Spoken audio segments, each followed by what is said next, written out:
Good morning. Okay, so out on the West Coast, 9:30 a.m. Out on the East Coast, it's your lunch hour, 12:30 p.m. I hope you're enjoying your lunch. I hope you're enjoying the start of your day. We are going to get started in a little bit. Today, we're going to be talking about prospecting pre-foreclosures. And again, this is another niche of real estate investing, another niche of wholesaling real estate that I think can sometimes be misrepresented, and people don't fully understand what it is that is happening, or what it is that they're doing, or how to approach people that are in pre-foreclosure. In fact, that's one of the things that I wanted to start with. I usually do some housekeeping, but what we're going to do is we're going to talk a little bit about this, and how when you are approaching people who are in pre-foreclosure status, you need to have empathy for them. I see too many people from all different backgrounds in this profession, young people, older people, whatever, and they make it sound like it's just like, oh, I just got to go talk to the seller, I get the deal, I get the contract, and I make money and I walk away, and it sounds very cannibalistic, it sounds very vulturish, and that is one of the reasons I think that people sometimes have a bad taste in their mouth for the entire profession, not just real estate investors, not just real estate wholesalers, but including real estate agents, including real estate brokers, anybody that's involved in real estate. When it comes to dealing with someone who is in pre-foreclosure, there are a lot of investors who are really just going out there and they see blood in the water and they're just trying to take advantage of them. So it's very, very important that you have empathy for people who are in this position. Obviously, there is something that is going on behind the scenes that has caused them to fall behind on their mortgage payments. So you need to approach them very differently than any other way you would approach someone, just a typical fixer. Now, here's the truth. The truth is, you might go and you might approach a fixer, and that fixer might also be in default, and you wouldn't know any different because, right, you just went, you saw a house that looked like it was in distress, you knocked on the door, you talked to the seller, and lo and behold, you find out later on that they're in default and the property's about to go up for auction. So again, you don't really know, but when you are targeting this specific niche, when you are targeting people who are in pre-foreclosure or who are about to have their home sold at auction, you absolutely have to have empathy for what they're going through and be empathetic and sympathetic about the way that you approach them. All right, so that being said, make sure that you like and follow us, please. For the people that are watching us on YouTube and on Instagram, do me a huge favor. Please give me a thumbs up so that way I know that the audio is coming through fine. I think it is. I'm seeing the audio bars move. But if you could give me a thumbs up, that would be great. If you want to give me a fire emoji, that'd be fantastic. A happy face emoji, I would love it. A vomit emoji, yeah, you might annoy me. And an eggplant, well, you'll just confuse me and gross me out. Especially eggplant with a splashy water emoji. Anyway, please make sure that you like and follow us. Over 50% of the people that are watching our content, over 50% of you are not subscribers, and you may not be a follower either. And it really helps us with the algorithm. It helps us come up with new content to help you in your business as a real estate investor and as a real estate wholesaler. So please make sure that you like, subscribe, follow on YouTube. Click on the bell icon so that way you could get the alerts every time we go live and every time we upload content that we create and curate for you. Okay. Just as a reminder, this Thursday coming up, March 20th, in just a few days, in 3 days, we are going to be hosting a training with the Batch Company and Batch Dialer, and they're going to be doing a 1-hour training on how to use the Batch Dialer. We're going to be raffling off 1 free year of the Batch Dialer to 1 lucky participant. Okay, so that's a whole year of the Batch Dialer Advanced System, Advanced Edition, which is a 5-line dialer. Okay, a 5-line dialer. And just to put things into perspective, okay, the average single line dialer, if you're doing this for just a couple of hours, should probably be able to send out between 100 to 200 calls, depending on your list and your data, of course, but about 100 to 200 calls per line. So when you've got 5 lines doing this at 100 to 200 calls, that's potentially up to 1,000 calls per day that the batch dialer can do for you if you utilize it right. And we're giving it away for free. It's valued at $2,300. Here's how you can win it. You have to go to free free.dispodragons.com, free.dispodragons.com. You have to register, okay? You're registering for a virtual training. You can do it in the comfort of your own home. You could do it in your car. You could do it at work. Just make sure you crouch so nobody knows what you're doing. Put on your AirPods or your headset or whatever, and then participate in the training. That training is going to take place this coming Thursday, March 20th at 10 a.m. live. We're going to be giving away 2 codes, right? Because now I know that people are going to just wait till the very end to log in. So there's going to be one code that we're going to give in the middle of the training, and then there's a second code that we're going to give at the end of the training. When it is done, within 10 minutes of conclusion, DM me through Instagram at DispoDragons. Send us a direct message with both those codes. You'll be entered into the raffle, and you could win 1 free year of Batch Dialer, the 5-line edition. Okay, I'm telling you right now that there are going to be some people that are going to participate in that training. They're going to win this. One person's going to win this, and this business is going to change the course of their lives this year. I'm telling you that right now, beyond a shadow of a doubt.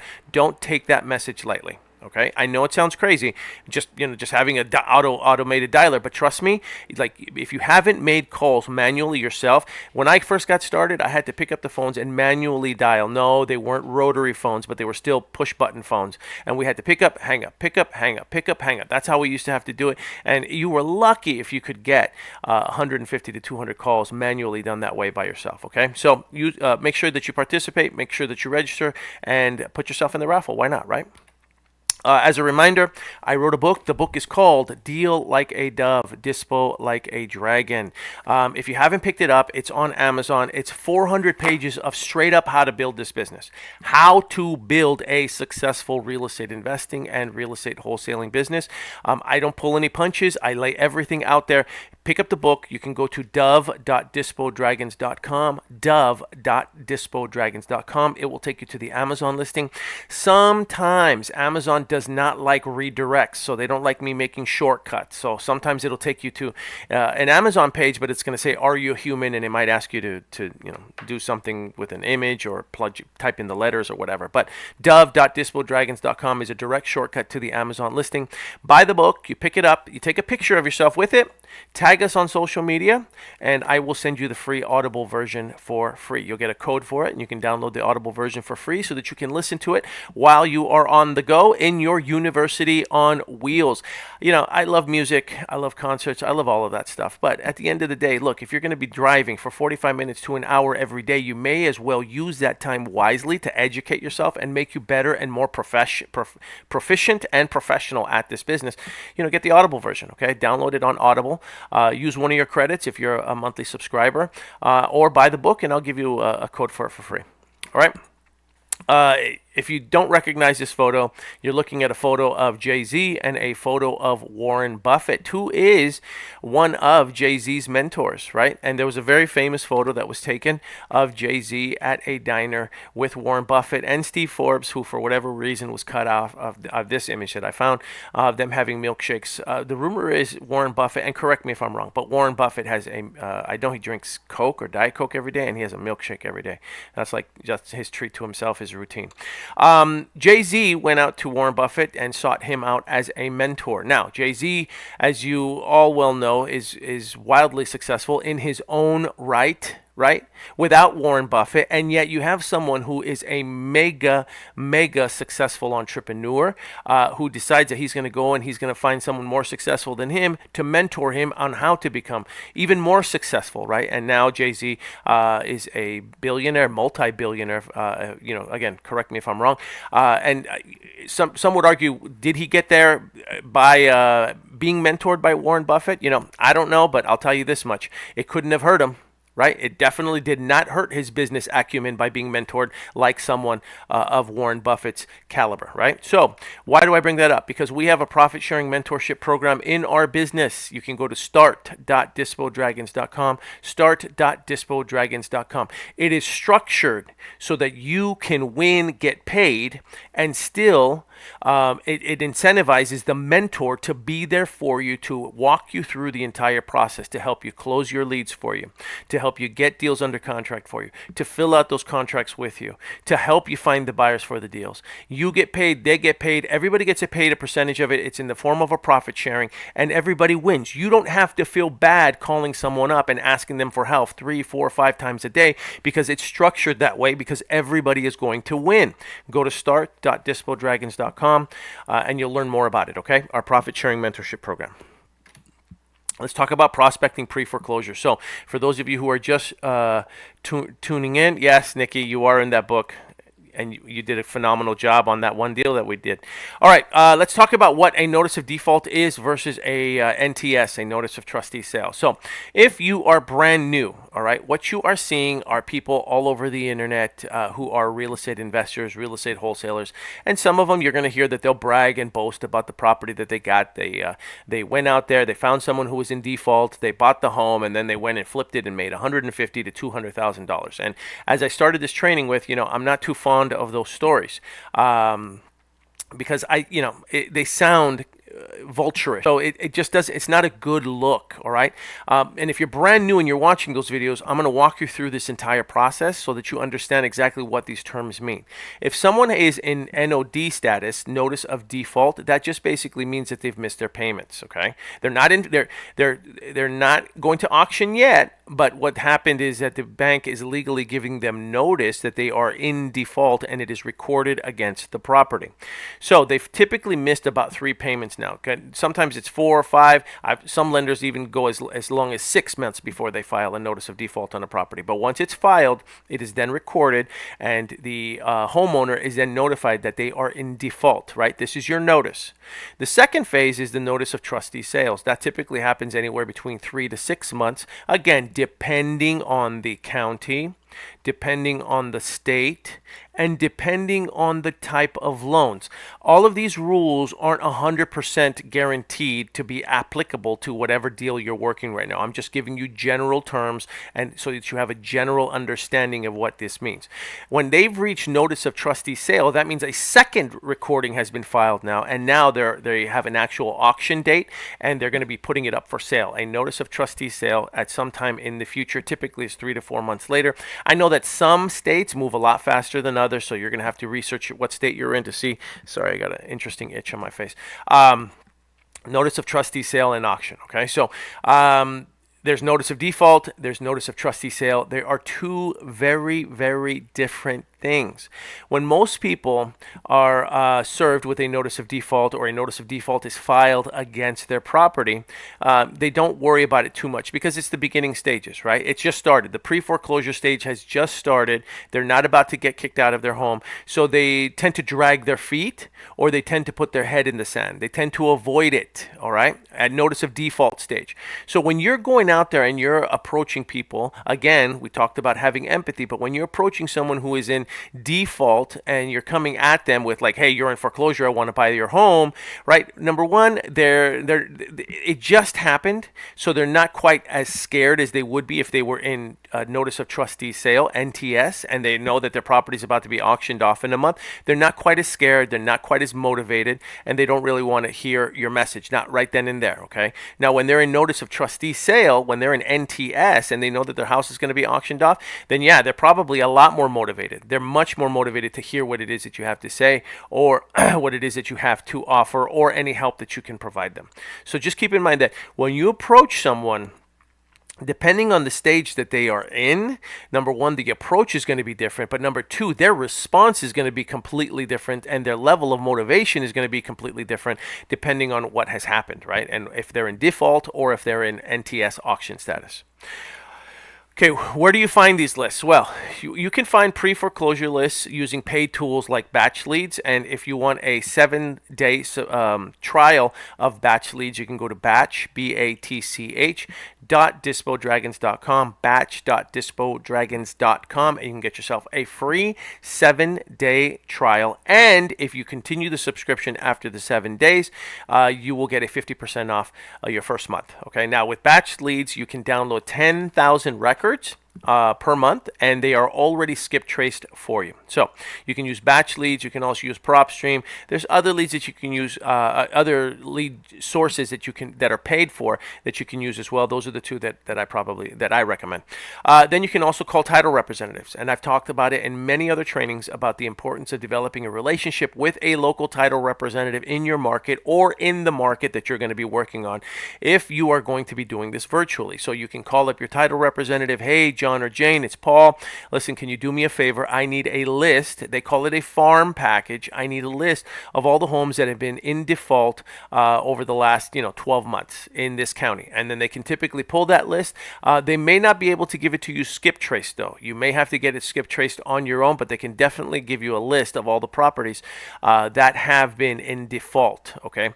Now you might ask, well, why would a title representative give me that information for free? Because again, a title representative insures the transaction. They are an insurance agent, a title insurance agent for that deal. And every time you designate that person as the title rep for that transaction to make sure that there's clear title, that there's no liens, that it's that everything's fine with the transaction to proceed to closing, that title representative earns a commission. They earn a commission too, just like you would earn an assignment fee, or if you were an agent, you would earn a commission. So the more deals that you give them, the more commissions that they earn as well. They're in sales. They want to help you. Their job is to make sure that the deal is clean, that there is clean title, that there aren't any liens, that there's, all of that stuff has been removed from the property before the new buyer purchases it. And so if you designate them, they have an incentive to help you, and that's why they'll provide you with this data. Okay? So because they want you to continue marketing and getting more leads and more deals for them.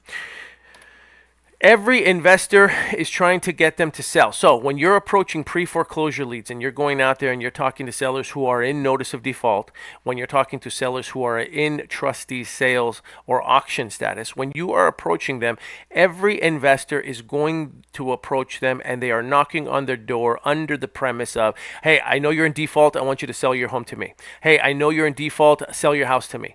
Hey, you're in foreclosure. Sell your house to me. I'm an investor. I want to buy your house. Every investor is trying to get them to sell under that pretense, but that's not going to work, okay? Especially if everybody's using the same approach. So, number one, I need you to use a script. Over the weekend, I talked about I trained on the importance of using a script and mastering a script. If you want a copy of the script, you can comment below script in the chat, or comment in the comment section. If you're on YouTube, comment script, and I will get you a link for the script that we use. But the script that we use is very simple, and I'll explain the psychology behind it. Most people don't want to leave their homes. Keep that in mind. Right? Here's the thing. You are approaching someone that doesn't want to lose their home. They actually want to stay in their home. This is their home. They live there. They've made memories there. Yeah, they might be in default. Yeah, they might be in tough times, but that's their home. They want to stay. So you going over there and beating them over the head about why they should sell the property to you is going to create conflict. It does not create any type of synergy. It does not create any type of empathy for them. So that's not the approach that you want to use. And number two, wouldn't you be embarrassed? Right? I mean, come on. If you're falling on tough times, you haven't been able to make your mortgage payments, the property's in default, you're getting letters from every Tom, Dick, Harry, and Susan that wants to buy your property. People are showing up to your door knocking. The mail is coming in thick letters and envelopes, and you know that they're notices, and they're telling you that you're about to lose your home. Attorneys are sending you all of these letters. I mean, you're getting threatened all day long, and you're telling me that when you go and you approach them under the premise of, hey, I want to buy your home, you're in foreclosure, you don't think they're going to be embarrassed? Absolutely they are. Absolutely, which is why you're not going to approach them that way.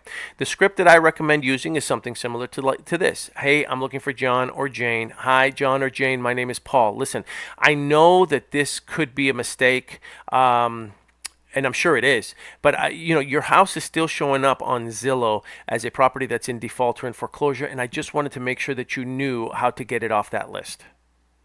Okay? Now, if you listen to the way I am approaching them, I am approaching them completely different than someone who is calling them and saying, hey, your property's in foreclosure. I'm an investor. I can make you an all-cash offer. Sell your house to me. You're going to lose it anyway, right? That's the wrong approach. That's combative. That's confrontational. There's no empathy. There's no sympathy there. But when you use a script where you're basically saying, hey, I'm sure it's a mistake, John or Jane, But I just wanted you to know that your house is showing up on Zillow as a property that's currently in default. I just wanted to make sure you knew how to get it off that list. But Paul, are you really able to get it off that list? Is that something that you're really going to be able to do? Well, here's the thing. If you approach them as a resource, right, and you let them know I can help you stay in your home. Now, by the way, you're not giving them any legal advice, okay? They need to. You're not a lawyer. You're not giving them any type of legal advice. All you're going to do is you're going to help them do a couple things. But when you talk about getting them off that list, how do you get somebody off of that list? Well, there's two ways that you can do it. You can, number one, get them to call their lender.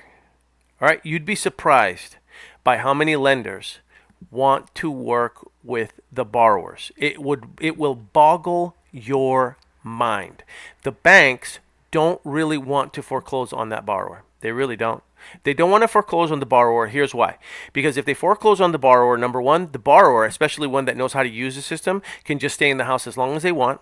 They could potentially file bankruptcy and extend that even more. Then they stay in the house as long as they want. And then once the bank does finally get legal ownership of the property, then they have to figure out how to get the seller out. So then they have to spend more money hiring an agent, offering them cash for keys. So they're offering them cash for keys. They're hiring an agent. Then there's the potential that the occupant who's living in the home, because they might be under such stress or duress, or they might hold animosity towards the bank for kicking them out of their home, they may do damage to the property. You'd be surprised. I've seen people that will go, they'll take all the copper plumbing, they will put concrete in the pipes, they will damage all the drywall, they will cause severe damage to the property, who then the bank has to, repair and repair, remodel, rehab the property themselves before they can go out there and sell it. Because a bank, like every other investor who's watching this video, like you, the bank's not dumb. The bank knows that they can fix the property up themselves for 10, 15,000, repair it, and then put it back on the market and make more, as opposed to just selling it, for a completely distressed property to all cash investors. Why would they do that when they can fix it themselves and then put the property back up for sale, repaired? They wouldn't do that. So now the bank has to think about all these things. I have to think about the possibility that, one, we've gone all these months without any type of mortgage payments. Number two, we have to pay the borrower who's in the house to now relocate, which could be anywhere from $2,500 all the way up to, depending on who the occupant is. If it's in a rent-controlled area in Los Angeles, you might have to pay a tenant up to $21,000 to relocate them, depending on the situation. So it's like now the bank has to incur all this additional expense. They've got to pay to relocate them. They may even have to pay to repair the property if the occupant does any damage, in retaliation to them being, evicted from the property. You've got to do an eviction if they don't cooperate, and there's legal expense on the eviction. I mean, it just goes on and on and on and on, and the bank has to front the bill. They're paying for all of this stuff. So the truth is, they don't really want to foreclose on the borrower. They want to work things out. They want to give the borrower the opportunity to come current, or to negotiate some type of a payment plan, some type of a restructuring, which is called a loan modification or a forbearance. But going back to what I said earlier, how can you help them? Good morning, you guys. How can you help them? Number one, get them to call the lender. Right? You'd be surprised how small that advice is and how significant it is by just getting someone in default to call the lender, to give them the courage, the confidence, the strength to pick up the phone and call. Sometimes they're just too scared about what they're going to hear on the end of the line. But see, if you're there with them and you say, hey, John or Jane, listen, I'm sure it's a mistake, but your home is showing up on the list on Zillow as a home that's currently in default, and I just want to make sure you know how to get it off that list. You want me to help you do that? And then they'll say yes or they'll say no. If they say yes, first step is get them on the phone with the lender.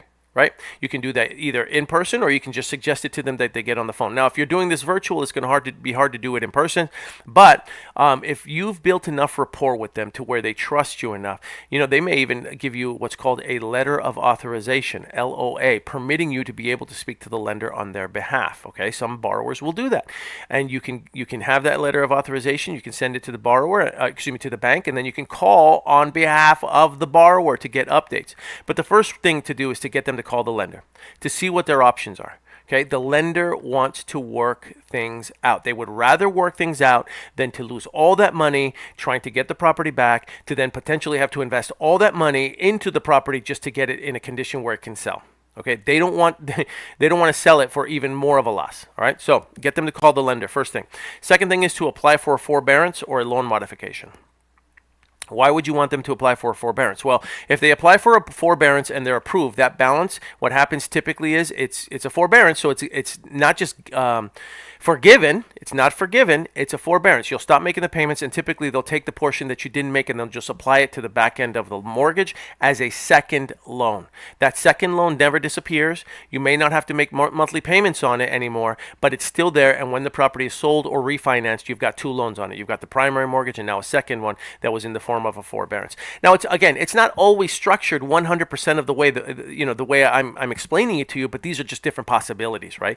There could be different variances of this. And, there may be some banks that are offering loan forgiveness as well. You never know, okay? But you don't know unless you get the borrower to call the lender. Okay, you get them to call the lender. That's how you find out what their options are. And then the next one is the loan modification. They apply for a loan modification, which modifies their loan. In some cases, it reduces the payment for them. In some cases, it reduces the interest rate for them. In some cases, it turns into a forbearance. You don't really know, but you apply for the loan modification. There's a whole package that the lender will send to the borrower. The borrower can fill it out.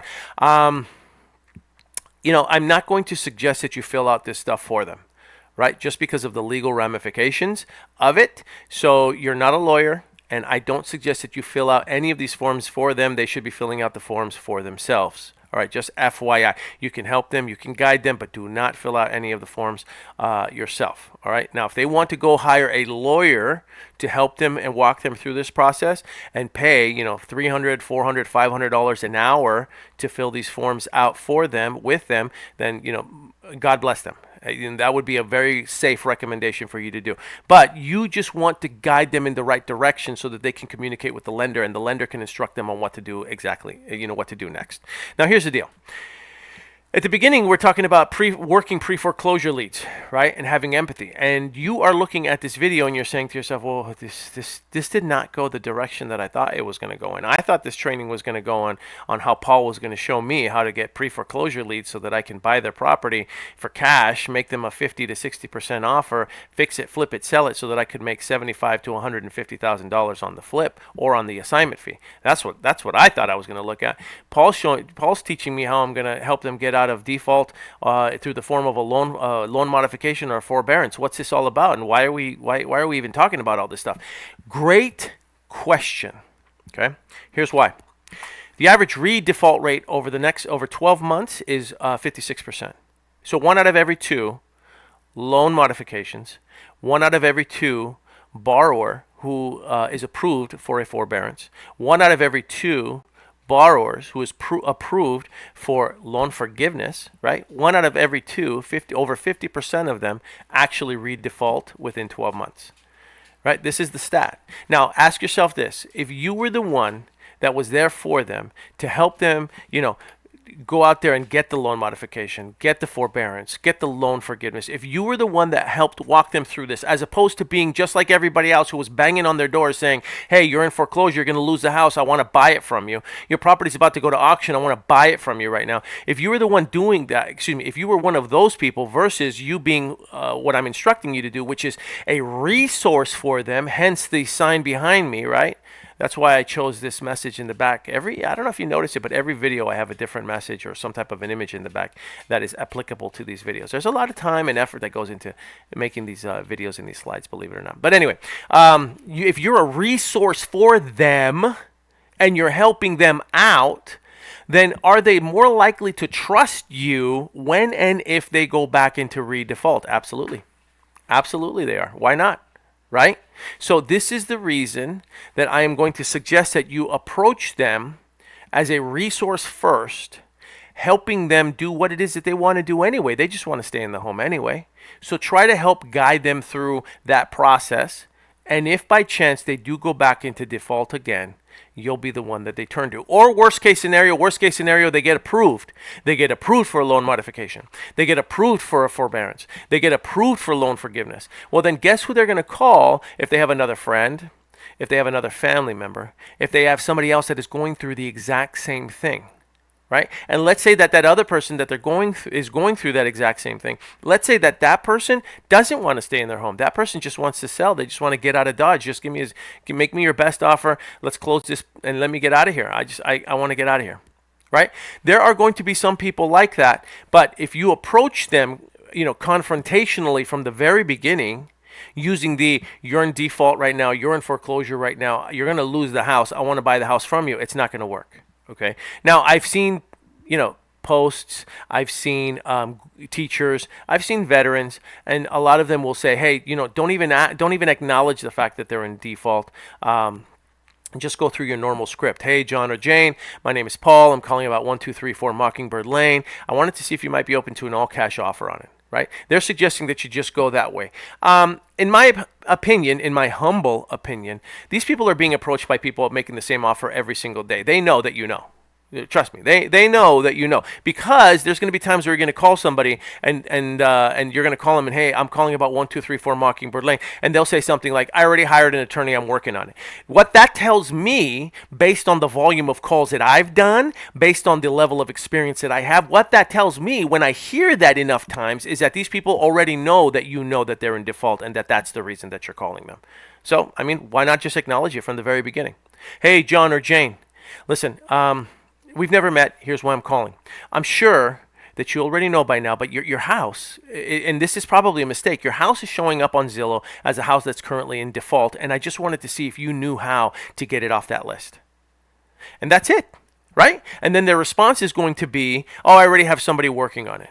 Oh, you have somebody working on it. I completely understand. I'm glad that you have somebody working on it. I don't know if you know this or not, John or Jane, but you could actually have more than one person working on it for you for free. And if you've got more than one person working on it for you for free, wouldn't that increase the chances of you staying in your home? What have you done so far? And now you wait and see. You extract information, right? Again, if you want a copy of the script that we use, send me a DM. We'll send you a copy of the script, or comment script in this in the chat, and I'll make sure that I get you a copy of our script. But going back to what I said, just acknowledge it earlier. Just let them know, and then you walk them through the entire process and see if they're open to you even assisting. Let's be real here.